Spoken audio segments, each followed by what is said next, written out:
is? That's a really tricky question. I'm Irene Ridgeway. I haven't been living in parks all the time, but I was coming to an end of my relationship, and I'd had an opportunity to come here, and I think it's one of the best places. Wednesday nights, I go down to the Railway Hotel and do trivia, which is starting up very soon. Wednesday evening, trivia night, so it's a bit of fun.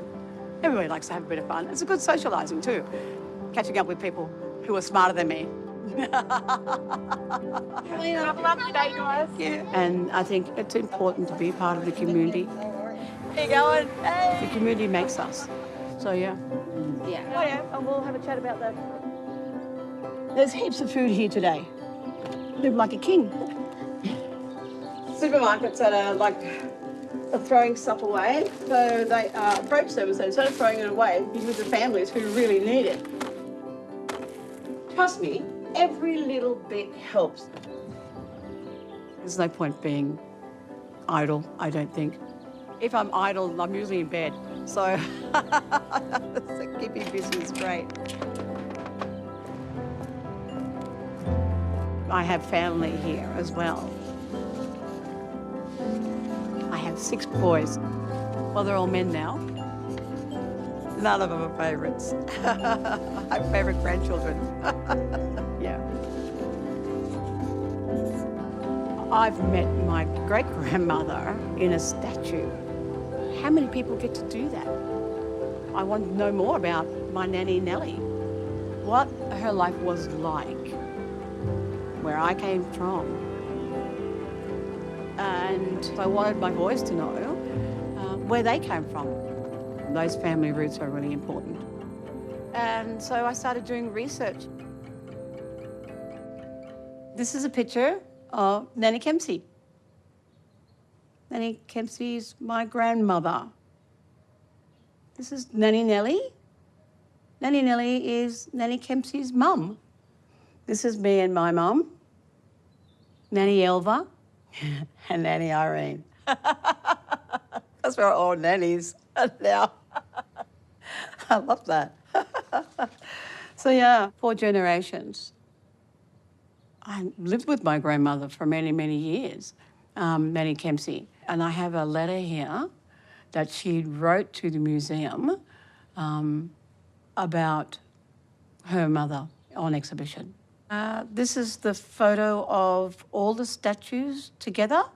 So there were 2 other statues with Nanny Nellie. They had no names attached to them when they were put on exhibition. And at that time in their lives, that era in their lives, you know, in the 1920s, they were all walking around with clothes on. Wasn't them then. It'd be interesting to see what sort of setting they were put in. So together, how they were standing around each other. These look like all different photographs taken and then put together. I haven't seen how they were put on exhibition, where they were placed at all. So, I mean, that'd be very interesting to find out.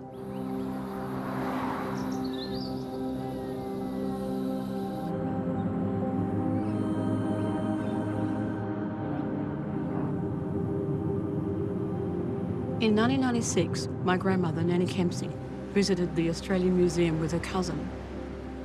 They were walking through the museum, looking at the animals on display, when she noticed something ahead of her. It was the statues. As she got closer, she broke down in tears. Her cousin was confused. She asked, "What's wrong?" Nanny Kempsey said, "That's my mother." It was the first time Nanny Kempsey had seen her mother, Nanny Nellie, in 62 years since her passing.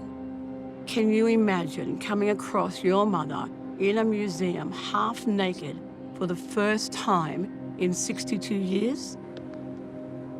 The museum realised the trauma it had caused and took the statues down. How are you, Auntie? Laura. Welcome to the Australian Museum. Thank you so much. We'll have a walk around and start to talk about Nanny Nellie. So this is the gallery that the statues were on display. And there would have been large cabinetry and cases in between these poles and all along the walls. But I do have a picture here of what they looked like in the case. Oh, my goodness. God.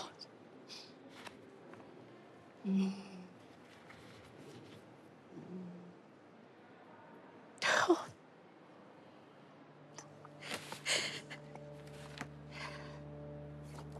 Oh, yeah, that's not good. Just on display, like, like all the rest of the things in here that are, I guess that's what they wanted, wasn't it? Wow, then this would have been the way that Nanny Kempsey would have seen her mum. She would have come in here and seen her for the first time in so many years, and this is how she saw her. That's very sad. This is a real shock. My great-granny never had hair like that. That's right. So in looking at that, with her straight hair and matted hair, the colour of the hair, but everything about them was posed. Scientists collected to their theories, and this is another example of that, by which they make people display in what they perceive to be the native savage. And that everybody would have thought that they were like that. I mean, back then, you show something to somebody and think, oh, that's what Aboriginal people look like. They still do that today. One of the things that a lot of people don't realise is that Aboriginal, Torres Strait Islander and Pacifica peoples actually exist in natural history museums because originally we are animal collections.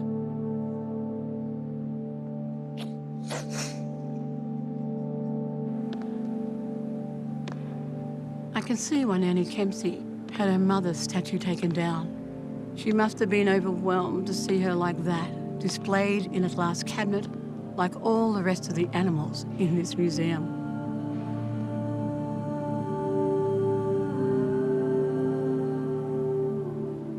But after talking to her family and giving it some thought, my grandmother requested that Nanny Nellie's statue be restored and put back on display, respectfully, for the whole world to see.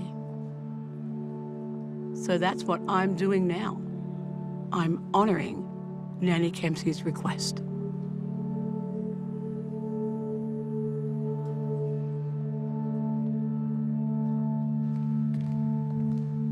So I was going to ask you, would the museum allow the statues to go on exhibition here at the museum?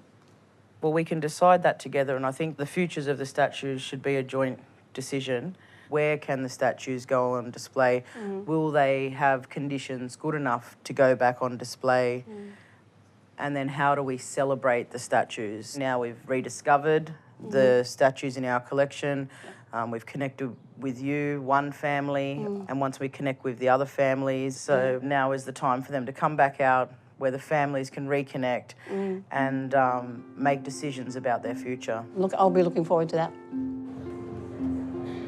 From what I understand, the statues were made and displayed for scientific reasons. Nameless objects to be studied by future generations. But Nanny Nellie wasn't an object. She was a human being and should be respected as such.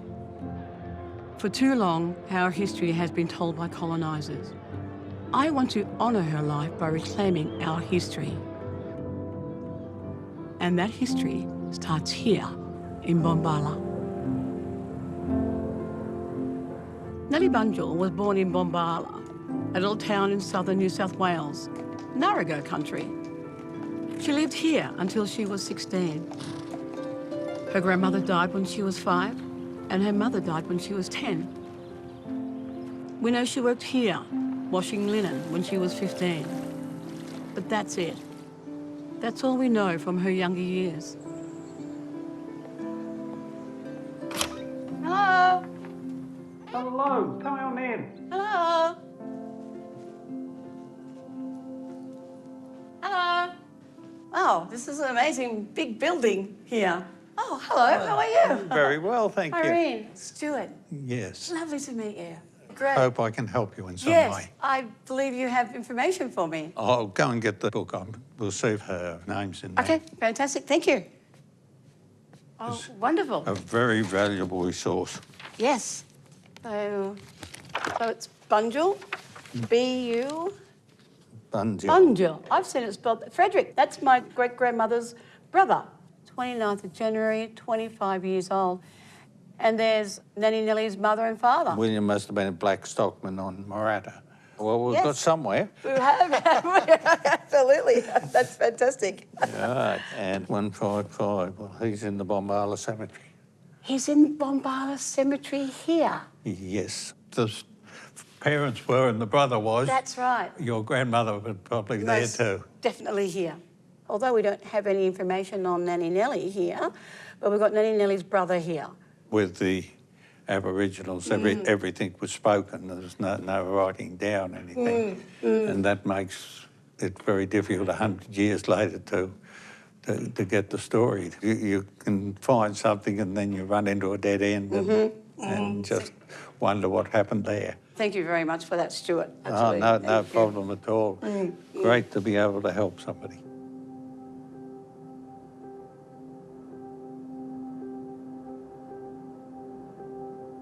This whole place is full of records.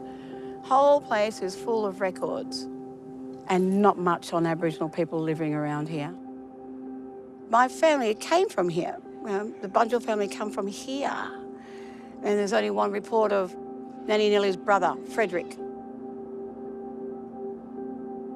That's that lost thing again. They were just Aboriginal people. They moved from here to there. You know, where'd the Aboriginal people live? What did they do here? There's no record of those things, of their life here.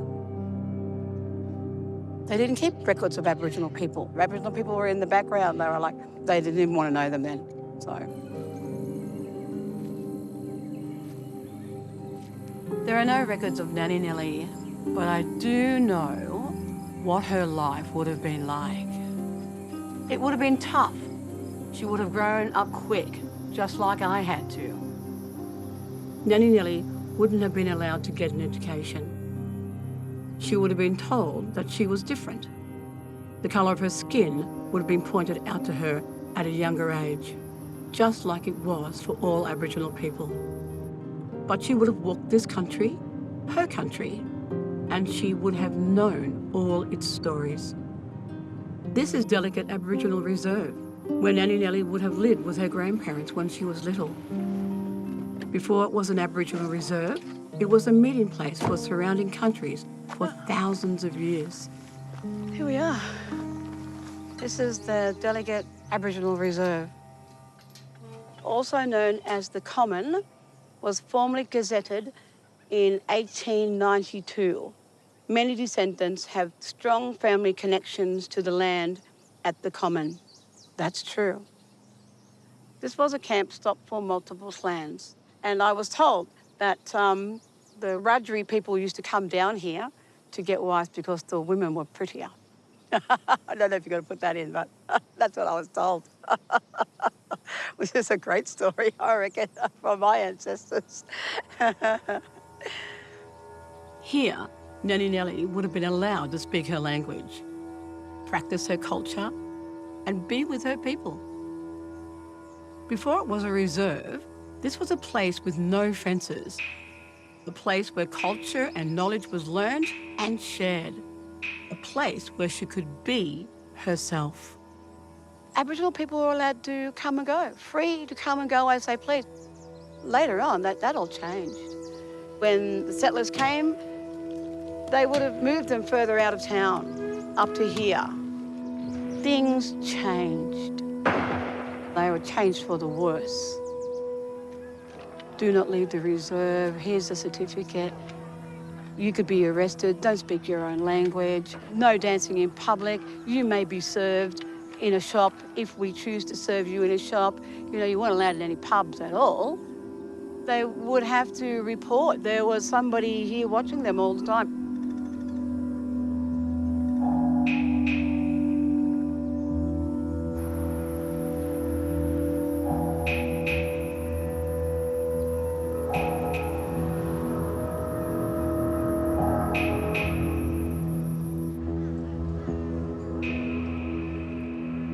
This is Bombala Cemetery.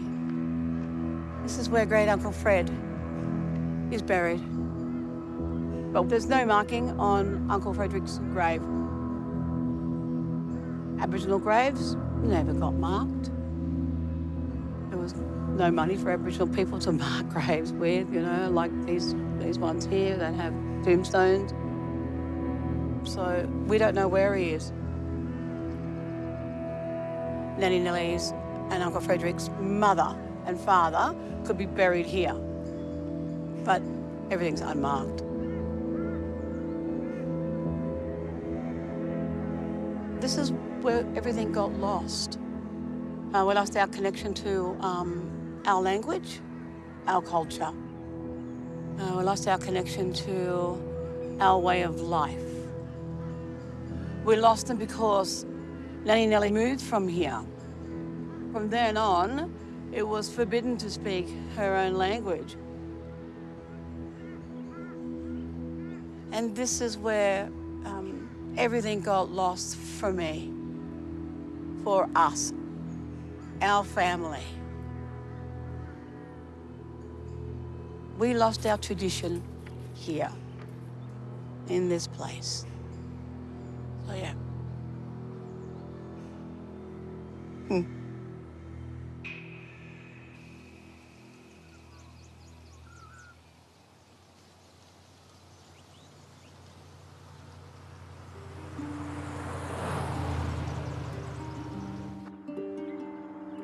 When the statues were made in 1925, Sydney was already a city. There were around 1 million people living here. The Sydney Harbour Bridge was being built. Around this time, the first trans-Pacific flight was made from the United States to Sydney. Nanny Nellie would have never seen anything like this before. She would have been overwhelmed by all the people, by everything. In 1925, the Australian Museum, the oldest in Australia, was almost 100 years old. Philanthropist and supporter of the arts, Ernst Wunderling commissioned the 3 statues to be made for the Australian Museum's collection. Hi, how are you? Hi, welcome to the Research Library and Archive. Thank you so much. So I just want to take you through with the material that we have set aside for you to look at this afternoon. Okie dokie. So what we've got here today is the collection of the original documents from the Australian Museum archives, but it gives us a lot of insight into the way people were thinking in a particular time, and particularly about Aboriginal and Torres Strait Islander peoples. So the language in there is not desirable. Yeah, so I just wanted to give you a little bit of a warning about that too. Through the generosity of Mr Ernest Wunderlich, trustee, the Australian Museum will shortly be able to place on view a fine Aboriginal group consisting of a man, Jimmy Clements, native of Orange District, New South Wales, boy, 9 years, Harold Harry Marsh, native of Grafton. So it's interesting, might give you some leads in finding the family, hopefully. Absolutely. Now, Friday, December the 5th, 1924, stated that a census of Aborigines made up as follows: full-bloods, half-castes, quadroons and octoroons. And of course they had that photograph back then, you know, with the different colours of Aboriginal people. A really famous one. Yes, yeah.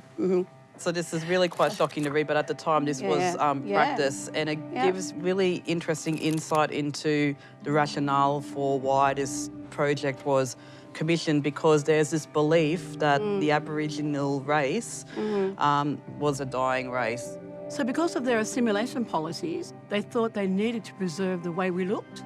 That's it, and I mean... mind-boggling, isn't it? I mean... Yes.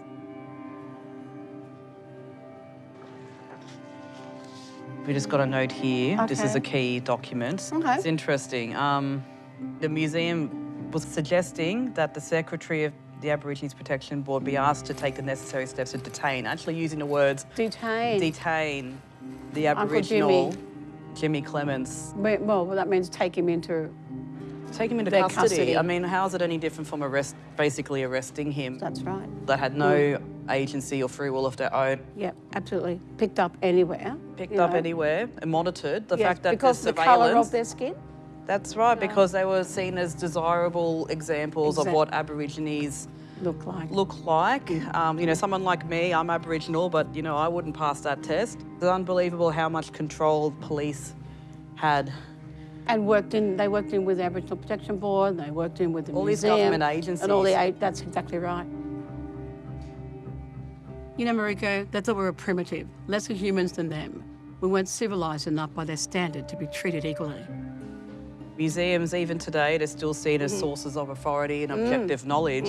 Yeah. And this is why museums are really powerful and can be quite dangerous places, because they have that power to spread a particular truth, and then people would accept it because it's a museum. Why would museums lie to us? Right, that's exactly true. And this is where, you know, theories about scientific racism, this is how it gets perpetuated, because places like museums legitimise these theories, because you'll have researchers writing papers, and so they base on an idea of, like, you know, Aboriginal people, they have, you know, brain size that's inferior to non-Indigenous peoples, and then someone just has to write a paper about it.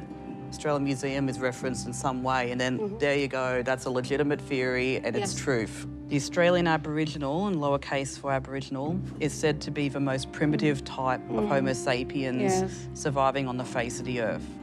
And it's a legacy now that we're still undoing as Aboriginal people, where often we get presented with these outdated and offensive stereotypes. Nanny Nellie was used because of the way she looked, taken against her will and made to pose naked so that Aboriginal people were portrayed as being primitive. Imagine if the statues in Hyde Park were naked and portrayed as being uncivilised. They would be taken down. The narrative that these people were noble and that we were primitive justified the dispossession of land, the raping and murder, and forced removal of children. This narrative still justifies the racism that exists in Australia today. And the museum was supporting that narrative, just like the majority of museums around the world were.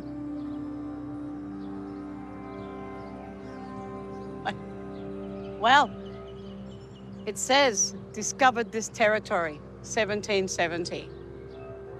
That's a huge statement. It's there, bold, on the statue here, from their perspective. He discovered it from their perspective. But from our perspective, as an Aboriginal person, he came here and discovered the owners of the land here. Well, I think they're blatant lies. And then we keep on feeding that, When you feed it, it gets bigger and bigger and bigger. And people believe in it because of that. And then they don't know the real truth. Wanting to change the narrative of the statues, the museum have agreed to put the statues back on display. Now I want to reunite the other statues with their families. Some of these statues have been damaged, but the museum have agreed to restore them. Uncle Jimmy's statue has been damaged the most. Uncle Jimmy is very important to our history, all of our history. In 1927, he and John Noble protested at the opening of the Old Parliament House in Canberra for the sovereign rights of all Aboriginal people. One of our first acts of activism. Apparently, they were not allowed in because of the way that they were dressed, but attendees rebelled against security and they were allowed to stay. Later, Uncle Jimmy also met with the future king, the Duke of York. People of the time even requested a statue be made of him to honour his protest. Sadly, he died a couple of months after this event. Notice how he has an Australian flag in his hand. They must have given that to him. Another example of how they try to control the narrative of our history.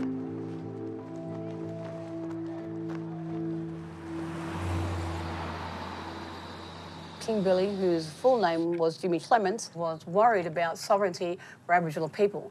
Wiradjuri man and direct descendant of King Billy, Dean Freeman, said he wanted a voice out there about Aboriginal people still being around and believed they deserved for a statue to be built in recognition of his efforts, and so people could know who these people are. We're reflecting the same ideas here, and by him saying that and by what we're doing here, yeah, definitely on the same path, yeah. Because it's not just me. I've always said that, you know, it's all about the 3 statues with all the families. We need to speak to him.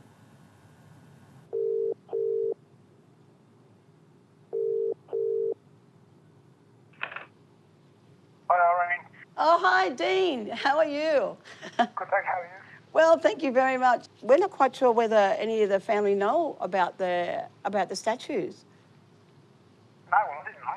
Yeah. Not aware at all. And so we'd really I've done a lot of research and I've got a lot of paperwork here. I hadn't seen any of that sort of stuff mentioned in that. Wow. So we'd really like to get together and have a good old yarn. I would get involved with that sort of stuff. Oh, wow, that's fantastic. Not a bit, but yeah, sit down and have a conversation with you, no worries at all. Really look forward to seeing you. Sounds good. Okay, sounds good. Bye. You know what? They sound really proactive. His mum and him and his family. So that's even better. So we're off to Brungle today to meet with the Freeman family. So that's very exciting.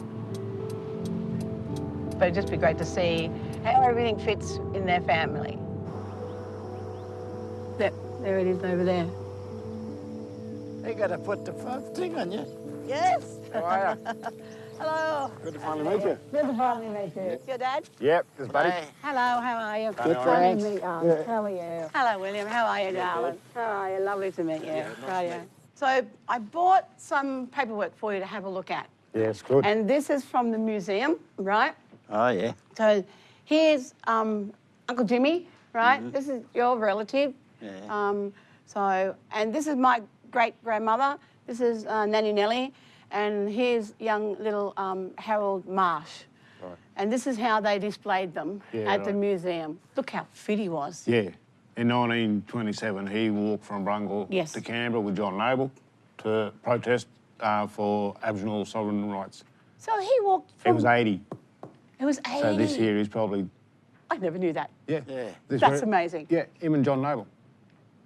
So I'm pretty sure talking to Mum and some others, they think that there is probably Jimmy Clements. Yes, that's definitely him, isn't it? Yeah. Most definitely. Yeah, there's some of the other photos that taken here. came along. Oh, wow.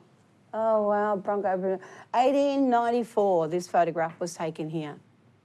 1894. You can see the initials. So TH is actually T. Hubbard for the mission manager. The mission manager. So that actually... That's terrible, like isn't they it? tagged them, yeah. Yeah, ownership Pretty crazy. of Aboriginal people. There's the original camp. See maybe that hill. See the little hill in there? That's totally that, yeah. And you see the little one on the right here somewhere. So that might be that one there. And then the Isn't slope that going up. Cuts across to here. It's up here. Yeah. The river there. So they're the statues. Yeah, that's Jimmy there, see? That's Uncle Jimmy. So they're Yep. restoring them at the moment? At this stage, Uncle Jimmy is not fully together because he's made of a statue and they've been moving him around quite a lot, you know. So parts of him need a lot of repair. But the Australian Museum have put money away to repair all the statues to their original, what they originally look like. Yeah. Now, when they go on exhibition, because there'll be an exhibition and a show that everybody, you know, will all come down. Yep. I want them all clothed. Yeah, nice. Yeah, Yeah, good. and that's good. up to you guys to say how you want to see Uncle Jimmy. Yep, good. You know? Yep. So I know a lot of the men wore suits and that sort of stuff. Yeah, absolutely. Yeah, a lot of the old photos. Yep. All the people are in, all the fellas are in suits and the ladies are in dresses. That's exactly right. Absolutely. Like a day. So when you come down, you can talk to the museum about how you want him to be represented. Because he's your direct ancestor. And then because they were not given any names, they were just put there without a name. They were just put on exhibition saying, these will be the last Aboriginal people you'll ever see. That's what this exhibition was about. people need to know this sort of stuff, and I think the conversations are out there now for it. Yeah, absolutely. Yeah, so I think it'd be a good thing.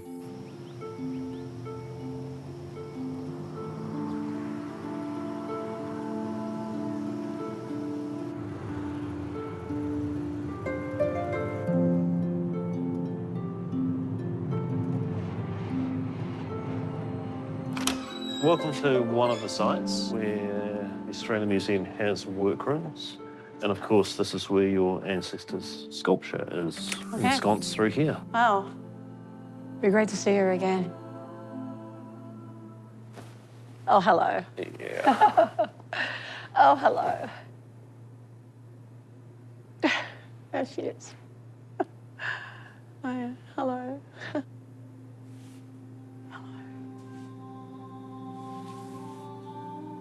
It's been a while, hasn't it? Mm. I love the way she looks at me. I really love she looks at me.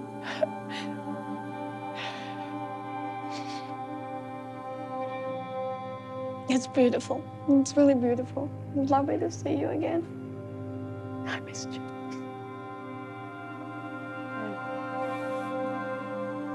We look alike.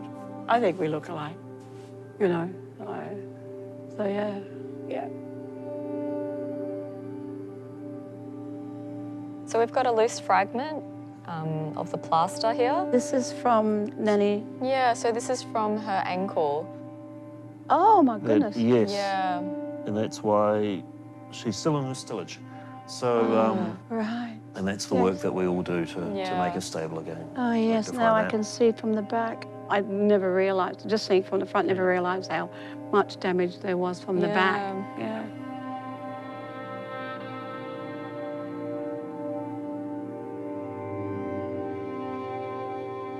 So while we come up here, just on our right is the sculpture of the young man called Harold. He's behind the calico at the moment. Right, yes. It's been quite difficult finding Uncle Harold's family because he was so young when he was taken away. Yep. But we're still searching, and we have hope that we do find his family so they can come and he can belong to family.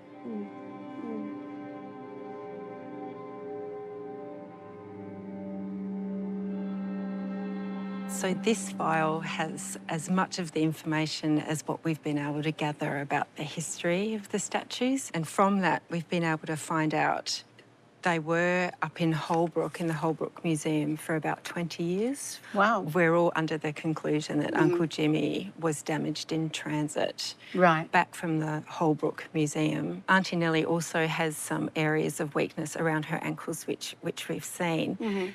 I can honestly say that there was enormous sense of sorrow when I saw Uncle Jimmy. Yes. And I remember thinking, this has to be fixed. Yes. This has to be made right. Yes. This can't be left like this. Wasn't the right time before? Yeah. Now it is the is. right time. Yeah, cool. It is, it definitely is. You know, and like I was saying before, that the past and the present are coming together.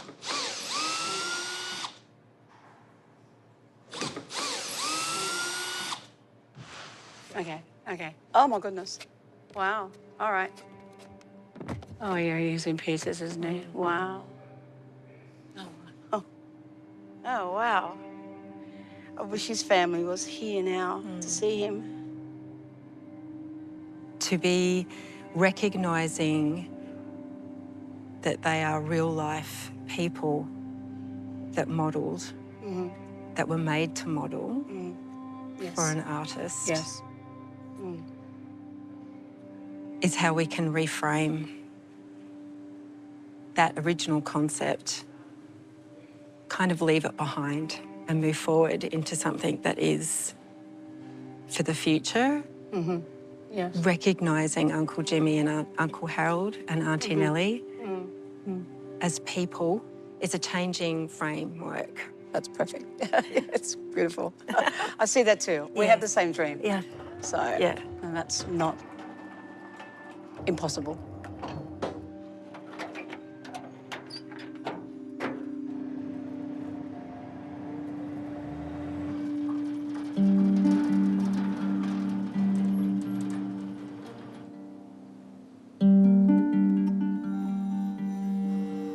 Around the age of 17, Nanny Nellie left Bombala and travelled more than 500 kilometres to Warringasta Aboriginal Mission. She would have gone there because she had no immediate family and the mission had a good reputation. Reverend John Gribble, who established the mission, grew up with the Wiradjuri people and was known to be fair. Nanny Nellie came out here to this place where she thought she was going to be safe. This idea of somewhere being safe to live amongst our own people would have been some sort of light.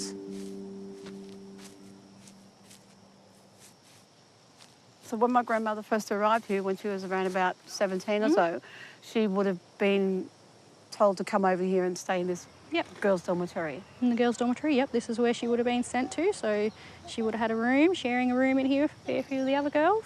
And then she met her husband, her first husband here. So that would have changed dramatically for her. They probably would have got a little house, I suppose. Well, they said the family huts are over there, so perhaps they did have a little place of their own out here, or shared a house with other families. Yeah. She wasn't alone. She was with family. And then, like, integrated family as well. Yeah. But in 1894, Reverend Gribble left Warringasta to establish a mission in Queensland. The Aborigines Protection Board took over, and from that point onwards, the nightmare stories began. I've heard people have good sides to it. Right. Like when Grimble first established it because he wanted to help the Indigenous people and get them in. So. But then I've heard some pretty, you know, horror stories about the place, that how they were treated and weren't treated real good and punished and whatnot. So like I've been reading about that too, how they were punished. Strapped, that's what it says. Dragged behind the cart, back into the mission and whatnot. So there is a lot of bad stories. Like where they done a mass genocide out that way too. Poison water hole down from here. Went and put all poison into the water and they drank it and lost hundreds of lives.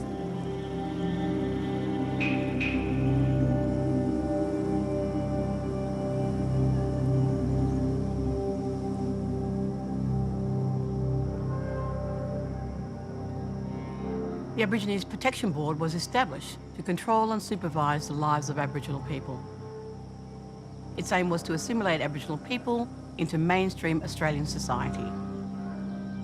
The Aborigines Protection Board had the powers at its discretion to choose who you could marry, how to spend your money, what language you spoke, and to remove Indigenous children from their families and place them in government-run institutions. The irony was that the Aborigines Protection Board was set up to protect Aboriginal people. But in reality, it destroyed so many lives. The repercussions of this violence are still felt today through generational trauma.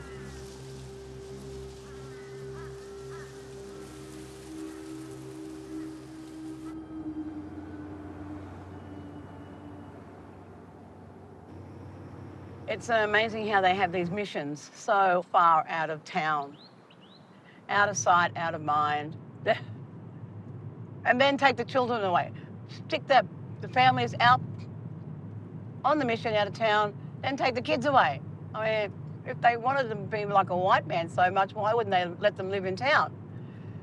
So, I don't understand, I don't get it.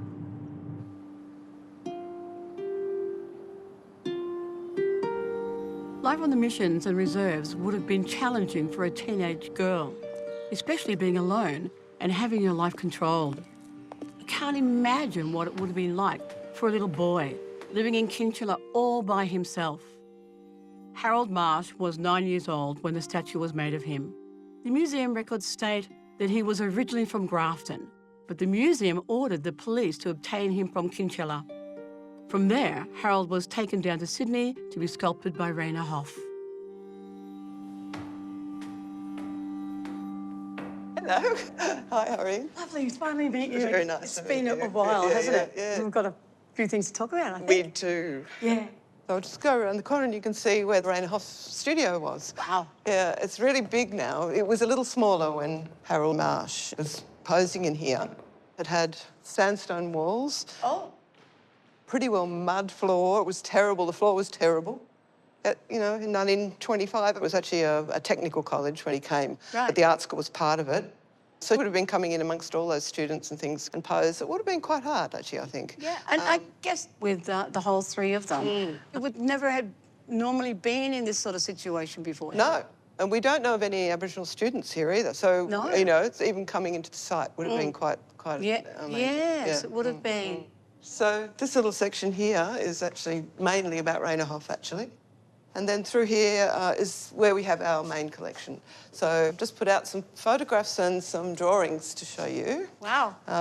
And these are part of our archive now. So why do you think Rainer was commissioned to do the statue of Nanny Nellie? Because he was the best sculptor in Australia at the time. But his major work in Sydney, of course, is the Anzac Memorial in Hyde Park, which has got 32 sculptures on it and 2 huge, long bronze reliefs. So beautiful. He did some beautiful work. The statues, Nanny Nellie, Uncle Jimmy and Uncle Harold, they look real lifelike. Yes. And just standing in front of them, Yes. they're looking Well, at their it's because body. he was so adept at anatomy. He really understood how the weight of the body was held by the bones and the muscles and so on. And so that was a great commission for him when he first came here. But I think Auntie Nellie is the best. Like, she's so beautifully done. You can see her rib cage and her... You can. It's just... it feels like she's a real person. Like, you can really, really feel it. He was really interested in Australian Indigenous population. He was very, very interested and had been since he arrived. For him, it was art. It was always art. It was never about sort of depicting the dying race. For him, it was making a sculpture of a person that was in front of him. Yeah, because I heard Nanny Nellie used to come back and sit with him. He would come out and have tea with her. Yeah. Cups of tea. Yes, yes. I thought that was very endearing. Yes, it's really, really great that they had that relationship. In that time, it must have been really something. When I read that, that Nanny Nellie would come here, it changed my whole perspective about how I looked at what was happening. I was quite angry with the whole process of what was going on with her. I didn't like the fact that, you know, she was made to be naked and, you know, I didn't like that. I didn't like that idea at all. Yeah. But when I read that, I went, wow, he really took time. He did a and great Rainer treated her like any normal person would have been treated. Yeah, he was. It was one of his... He was renowned for being very respectful to the models. And when he was teaching life modelling, the art school would pay for that. But when he was working in his studio, he paid him. I don't think we knew He didn't believe that. in people working for nothing. So he really... He was a man before his time, wasn't he? I think so, yeah. Absolutely. Yeah, he was quite renowned for that, yeah. Actually had the clay pits, So when Rainer sculpted young Uncle Harold, what would have been like for a young boy to come here? I do often think about what it would have been like for him to come into this place, which had big stone walls around it in the city, and be asked to take his clothes off in front of other people. For a young child to be asked to do that, it must have been really quite difficult for him. Yes, I think so. I think it would have been difficult for him.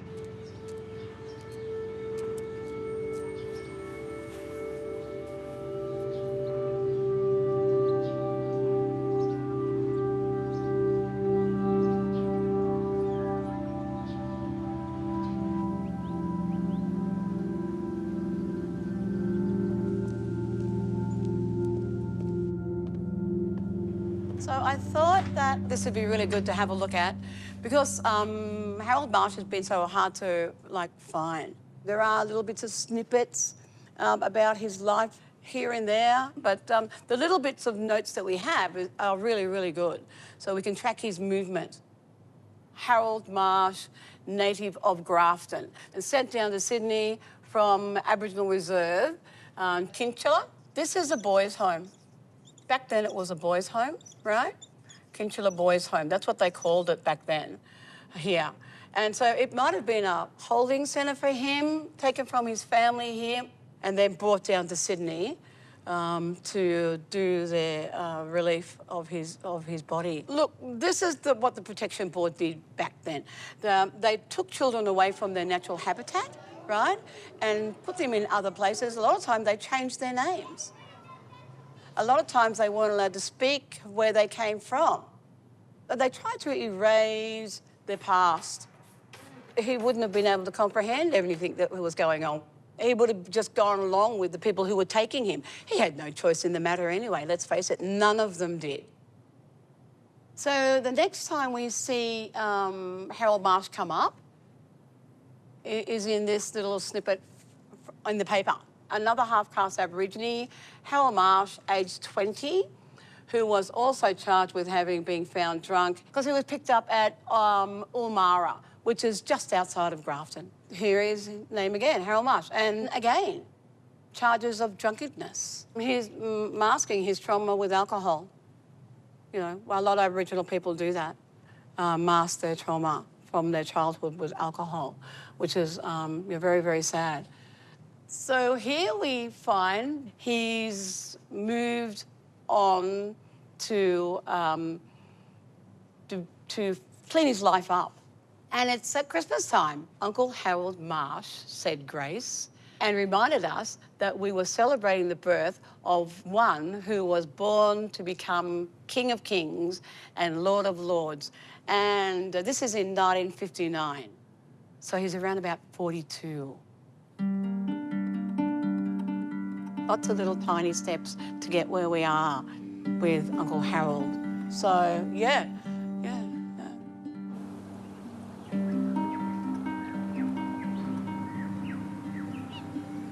Albert Kennedy, Nanny Nellie's first husband, died after she left Warringesta.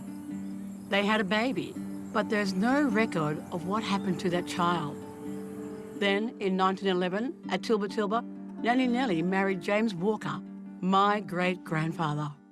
They lived and worked here together. They had children here. I believe she was trying to make a family, to have happiness and stability, something she'd been trying to do her whole life. Beautiful. Wow. Fresh water. Then there's the ocean. This is just beautiful. Absolutely beautiful. Why wouldn't you want to be here? I would want to be here. So the house would have been over there somewhere, probably. It almost looks like this rolling hill here in the background. They spent a long time here. A long time here. Well, there were two children born before Nanny Kempsey, 10 or 11 years before Nanny Kempsey was born. First, Margaret, but she only lived for a month, unfortunately. And then Rawson was born not very long after, maybe a year or so after that. And then about 11 years later, then Nanny Kempsey was born. Because Nanny Nellie was 47 years old when she had Nanny Kempsey. So, you know, that's, you're not young at 47. So, yeah. She was obviously still fertile at that age. Maybe she thought she would never have another child again, but she did. Yeah. It was a good thing. Very good thing. We wouldn't be here if that never happened.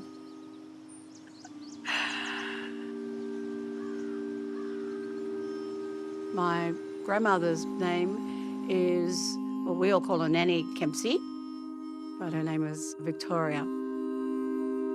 I lived with her for quite a while when I was young, growing up. She bought me my first push bike. She knew a lot of people. She used to fly around town, helping people, doing lots of wonderful things with the community, so she was very community active. But she had a lot of pain in her life. I know that. I think every Aboriginal family has generational trauma.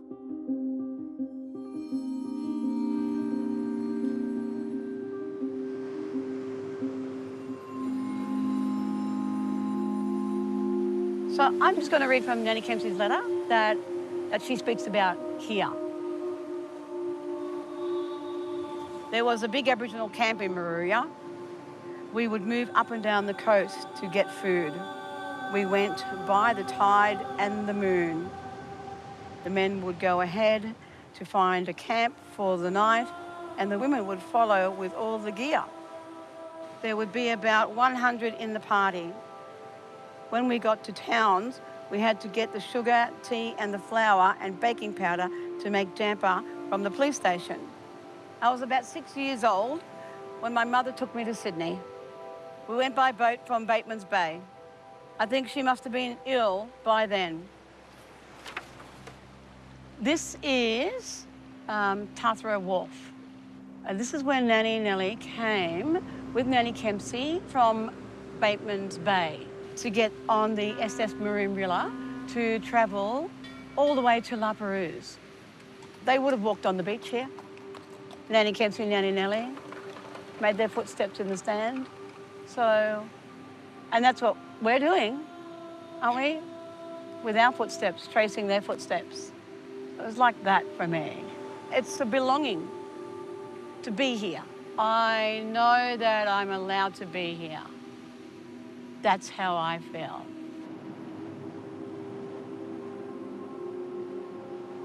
I think Nanny Nellie's life was a little bit like a roller coaster.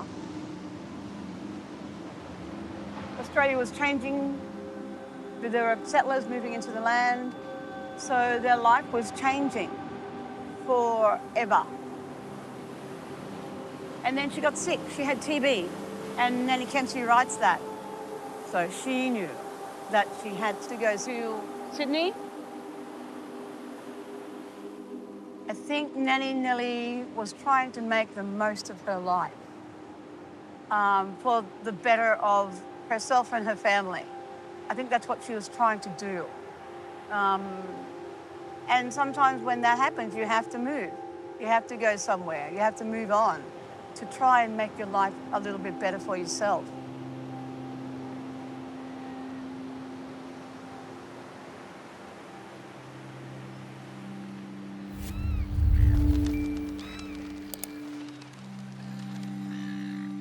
Irene, what are you thinking the family and yourself would like her clothed in?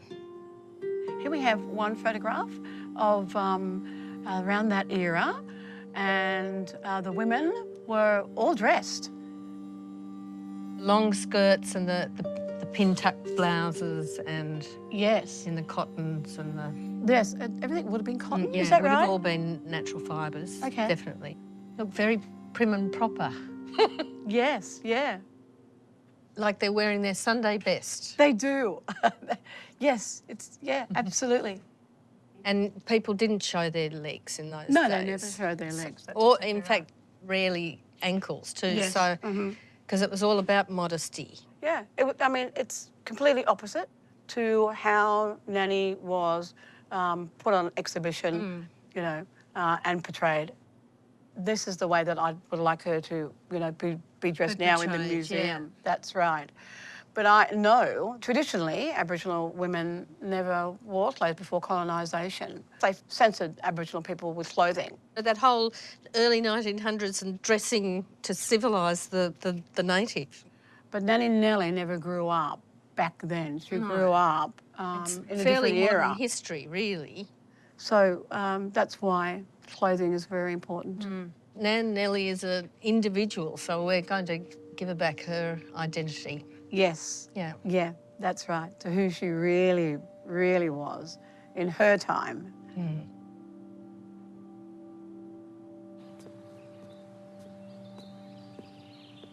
Hello, Irene. Hi, Owen. How are you? Come on in. Nice to see you. Nice to see you again. Yeah, great. This way. Yeah, sure. Oh, wow. Oh, he looks amazing. He's standing. It's beautiful to see him standing. It's like he's woken up, isn't it? As intended. It's like putting pieces to a puzzle back together again, I imagine. It is quite a few pieces in quite a large puzzle. Wow, you guys, you do the most amazing work here. You really do. When he arrived, we had obviously the main components and then several minor components that we had to orientate and then reassemble. This is great. I'm just so happy to see him standing. It's really sad that Dean's not here to see, you know, his family member standing up That would have been wonderful. And I know his dad would have loved to have been here as well, but no, his dad's been very ill, so, and they both can't make it. Okay. That's very sad. But I'm definitely going to take photographs and send them to him. The original integrity of the statue's been massively compromised by the damage that occurred 20 years ago. Wow. And because so much of the weight of that statue is on the base and around the feet and ankles, and there's been a lot of damage to those that we can see it's very fragile. Okay. I think the best approach that we can have to the statue is that it's under continuous sort of assessment. I think we all want it to go ahead. I think we all would love to see the statues on display, but I think at this time it's probably too early to call. I think we'd be looking at the damage that might occur during transit to Uncle Jimmy, and if that damage is too great and the risks around further transport are too great, then we would need to take that into consideration about whether the exhibition can go ahead. Oh, wow. Oh, dear. I hope that the exhibition can go ahead. Okay. We'll just have to wait.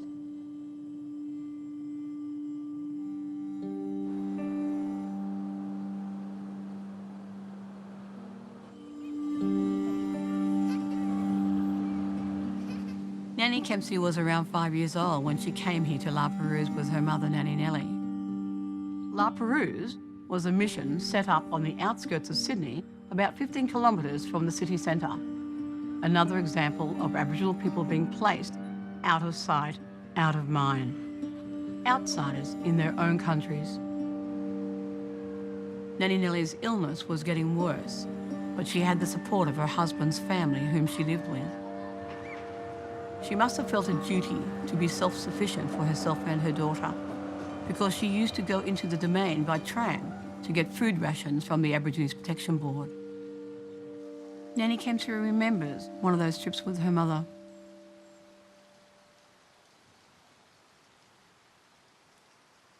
This day we went there to the Aboriginal Protection Board to get a voucher for food.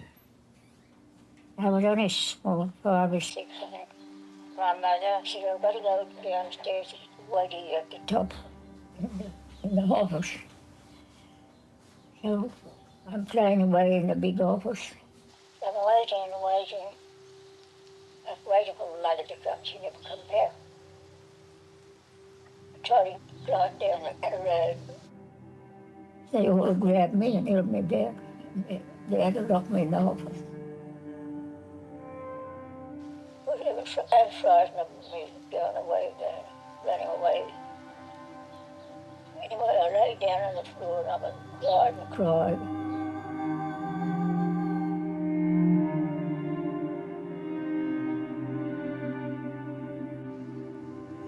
And they sent me to Cootamundra, home for girls.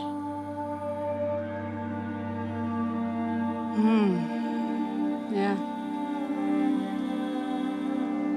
This is where it all happened, here.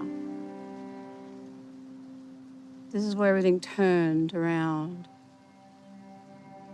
for both of them. It's very sad. I can imagine this in my own mind, what was going on. She would have been screaming for her mother, you know, mummy, mummy, mummy, you know, come back. And they would just grabbed her and locked her in the office. That's what Nanny Kempsey said, they locked her in the office. And she laid on the floor and she cried until it was dark. And then they took her to a strange person's house. Then the next day took her to Cootamundra, girls' home, where she stayed. And her life was taken away from her family. Everybody that she knew in her whole life happened that very afternoon. From one incident of wanting to feed your child. You okay, Mum?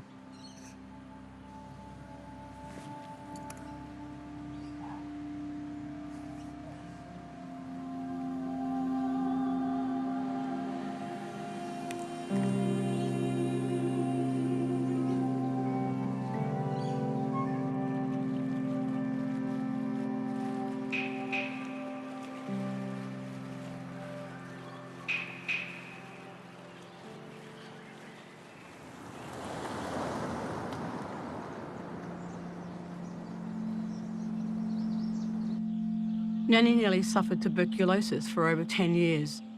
Bloody coughs, debilitating pain in the lungs, and extreme fatigue. Because tuberculosis was so contagious, they placed them here at Waterfall Sanitarium. Her last days would have been on one of these beds. I know that she was suffering. I know that it would have been very hard for her. And I think it was horrible. I think she died a horrible death here in this place. I honestly do. They were put into mass graves.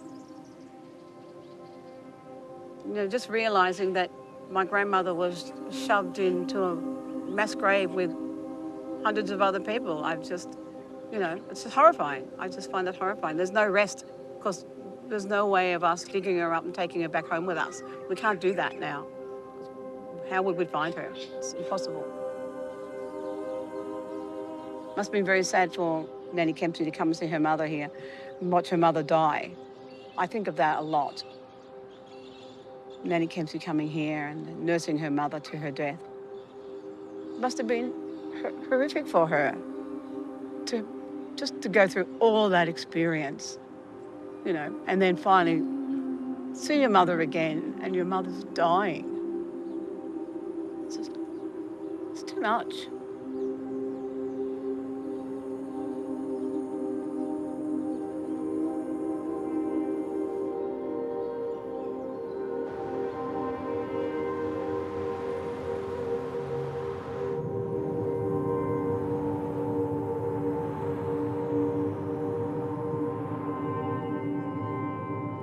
Hi, Irene. Hi, Lovely to Heather, see how are you you? again. Nice to see you. Welcome. Come through. Nice to see you. Come on in.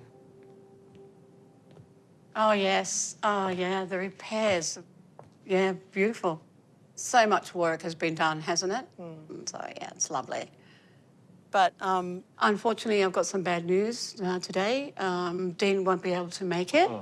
He's had some sorry business in his family. His father has passed away. But the good news is that we'll be able to talk to him on the phone.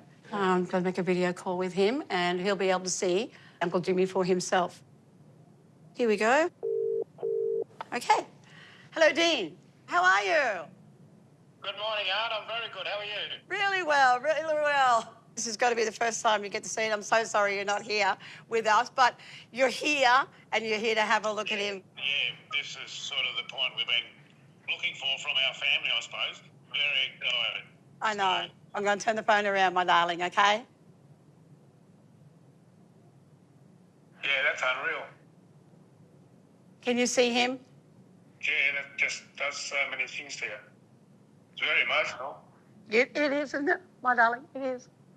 Yeah, it is. Like, to actually replicate an ancestor and have them represent the Aboriginal people of the past is an amazing thing. He looks like you. He looks like your family. I could only wish I was being like that. Well, consider now. It's amazing to see. Yeah, I feel very emotional at the moment. I don't generally get like this, but this, yeah, it just does something to you inside.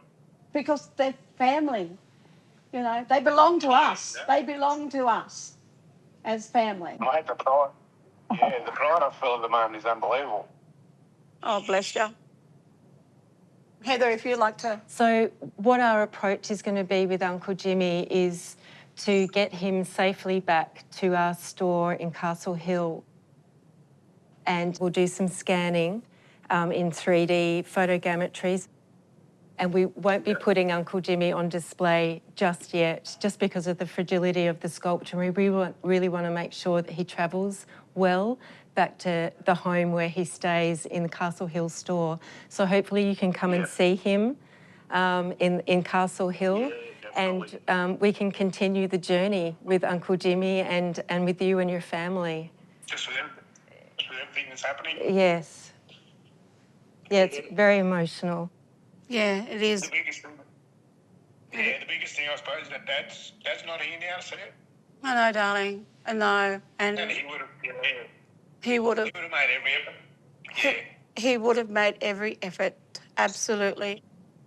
You know. No, and this is basically for him and the rest of the family. So. Yeah, I know. Yeah, it's pretty amazing. Pretty amazing. Yeah. When you come and see him face to face, that's what happened with me and Nanny Nellie. You know, that bond, that connection, that bond, it's just, you know, and that will happen. Don't you worry. You will. I know you will, my darling. Yeah, I just want to thank everyone for the, here we go again, just for the massive effort you put in. It's unbelievable for my family, and to see that this is happening, I can't thank you enough. Love you very much, Arnie. You take care. All right, my son. Love you. Bye-bye. Bye-bye, darling. Bye. Okay. Oh, that was wonderful. Yeah, how good was that? He did so well. Yeah. I just love it. Thank you very much, guys. You're welcome. It's been a long time coming. Yeah. Long time coming. It's great. Yeah, it was good. So here we are. It's great to have you back again. It's been a while.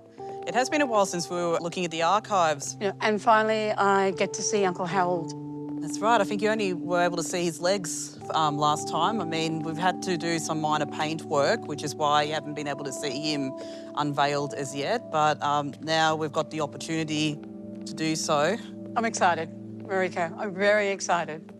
So what we'll do is we'll wheel him out and then we'll do an unveiling. So I might get you to assist me. Okay, wonderful. We'll just pull, just guide out the, turn him around, yep. And I'd say we stop around here. Yep, all right. Wonderful. Put it up on the top. Oh, there he is. Oh, oh, there he is. Oh, oh. Hello, Uncle Harold. Oh, yeah. He's so tiny. I can't believe how tiny he is. Look at him. Look at his little face, his little hands, his skinny little legs. Like, so like. You just want to go in and give him a hug, don't you? I do. I want to hug him. Absolutely. I know I can't, but so I want to hug all of them. So I'm a hugger. So, yeah. Look at him. I mean, look at the expression on his face. Yeah, I think there's a bit of sadness there, but I'd like to think that there's something else, like hope as well, like the hope that he'll find what he's looking for. Because, you know, in his lifetime, he was taken away from family and his cultural identity. And so I'd like to think that we can help with reclaiming that for him now. Well, we're doing that, aren't we? And that's what this whole journey is all about. Is there a chance the statue might go on exhibition? Not at this stage. We need to do more consultation before we're comfortable with having him on display. And it is a bit bittersweet. Yeah. I think that it may feel like we've left Harold behind a bit, but not at all, because a lot of things, you know, wheels are turning behind the scenes, and then there'll be always opportunity for family to connect with Harold at a later time. A later time, but he's not forgotten. So I think we just need to remember that even though they were originally created to be part of like this family group, we can't lose sight of the fact that these are individuals. I feel like that's important, not to just go and recreate what was done in the past. No. So with Nanny Nellie being the only one on display, I don't think we should feel like, oh, we're missing something. His journey's starting now. I started with the journey with Nanny Nellie and then finding everybody together, but his journey's still going on. Uncle Harold and Uncle Jimmy, their stories will unfold in their own time, on their own terms. Yeah, beautiful. Yeah, that's true.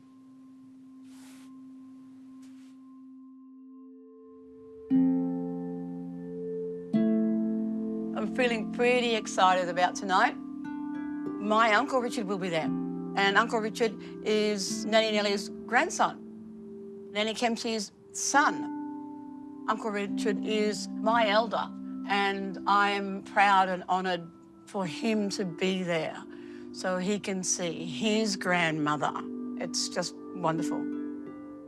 Tonight's very important because it's rewriting history. It's putting narratives back.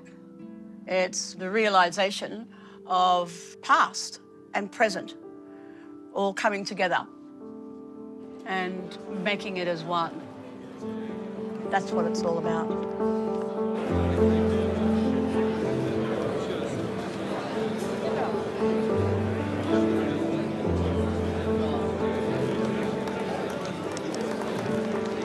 Thank you for joining us tonight for this special night of First Nations self-determination. My name is Laura McBride and I'm a Walwan woman and Director First Nations here at the Australian Museum. Tonight we gather to celebrate the story of Ngurrgo woman Nanny Nellie Bunjil Walker. You will see Nanny Nellie on display for the first time in decades. This time, displayed in a way that celebrates her identity and interpreted by her own family.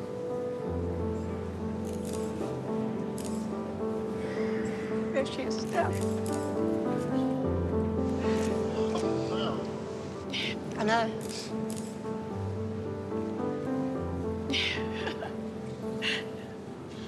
Yep. It's so special. Here she is.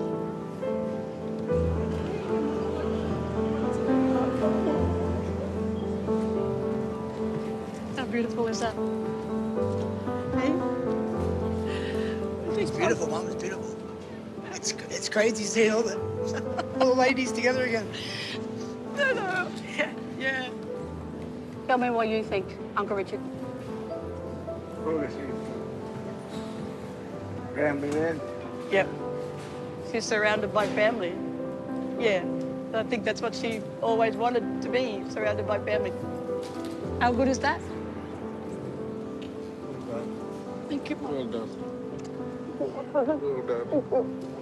Isn't she beautiful? Isn't she beautiful? Absolutely. Oh, thank you so much, Lord. Thank you so much. Anna's beautiful, absolutely.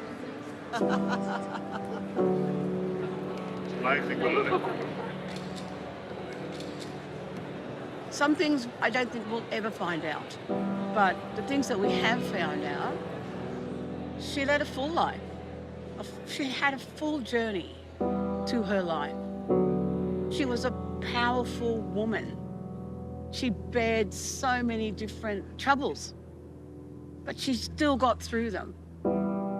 I think that comes through with us, with the women in my family, with her daughter, you know, Nanny Kempsey, with Auntie May, with Auntie Helen, with my mother, and through me. It shows this power that we have to keep going on regardless. That's what she's given. That's what she's given to me. Absolutely. Thank her for that.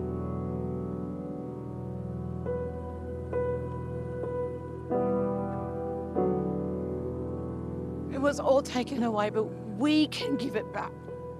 We're the ones left to give it back. I know who I am. I know who I am. And that's everything. I've walked the walk of my family. I'm going to be telling those stories to my children. Nothing is lost then. Everything is found. Sure, there's still a lot to find, but for now, I have a better understanding. Understanding is healing. I think so. I think so.